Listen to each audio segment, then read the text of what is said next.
let's now turn our attention to the Union Territory of India's Jammu and Kashmir, where the Indian security forces have started a number of counter-terrorism operations to destroy the network of Pakistan-sponsored terrorism. Islamabad is making a concerted to launch infiltration attempts in the region, but the vigilant Indian security forces are putting an end to these terrorists with a commitment to upholding peace and tranquility in the area. A report. The neighboring country of Pakistan and its proxies have made repeated attempts to disturb the peace in the Jammu and Kashmir region. Terrorists are being given funds and training so they may sneak into Jammu and Kashmir and assault security personnel and civilians. However, observant Indian security forces consistently thwart infiltration attempts and eliminate terrorists in Jammu and Kashmir, putting a stop to Islamabad's nefarious efforts. Recently, the Indian Army, along with the Jammu and Kashmir police, foiled a major infiltration attempt by Pak-backed terrorists along the line of control in Kupwara district. Based on specific information from the police, corroborated by other intelligence agencies regarding the infiltration of a group of the Lashkar terrorists, security forces launched a joint operation. Around 1:45 am on 26 October, the infiltrating terrorists were fired upon, resulting in the elimination of one terrorist. However, taking advantage of the darkness, the other terrorist managed to flee to the POK side. Police also recovered an AK series rifle, 2 pistols, ammunition, and warlike stores from the site of the encounter. Indian security forces are in full command of controlling the borders, and all the infiltration bids that Pakistan, with the help of its ISI and Rangers, is trying are being foiled very well. We have seen, especially since the time the Operation All Out started, the point was that whatever infiltration has been done or tried to be done by Pakistan, the infiltrators have been killed either at the LOC or at the no man's land, or even if they have managed to infiltrate inside, they have been caught into the grid system that is being laid out by the Indian Army.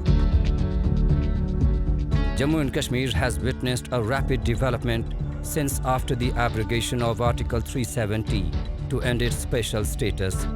There was also a decline in terror-related incidents and cross-border infiltration. However, in the past few days, there has been a spate of incidents when terrorists have targeted many civilians, especially from the minority community. As per the report of South Asia Terrorism Portal, 804 incidents of attacks by terrorists have taken place in Jammu and Kashmir in the last 3 years.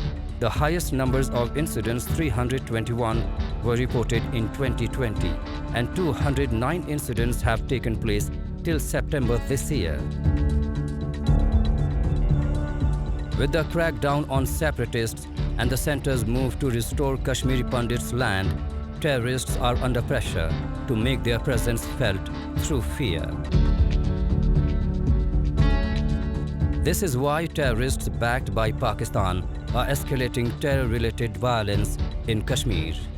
This has occurred in the last 3 to 4 weeks and coincides with the situation in Pakistan. Their economy is in doldrums, inflation is at its peak, the army is being openly questioned. These instances have never happened in Pakistan. So a diversion is created by engineering attacks in Kashmir. That after the abrogation of Article 370 and the way that the development that has taken place in the Kashmir Valley and Jammu and Kashmir as a whole, the people of Pakistan have started asking their rulers and the army over there as to, you were saying that Kashmir banega Pakistan, here it now appears to be that Muzaffarabad is going to become India, Hindustan. So this sort of a thing that is coming up, the protests that are coming up in Pakistan, the ISI and the army and the political class that is over there think it better to keep diverting the attention of the people of Pakistan by sending in infiltrators and terrorists over here in Kashmir Valley. The underlying factors of Pakistan's Kashmir policy have remained unchanged since the first Kashmir War. Its diplomatic efforts, both bilaterally as well as raising the issue at various international fora, have been limited to malign India and to portray that bilateral approach have failed. Islamabad must end material support for terrorism in Kashmir if regional peace is to be assured.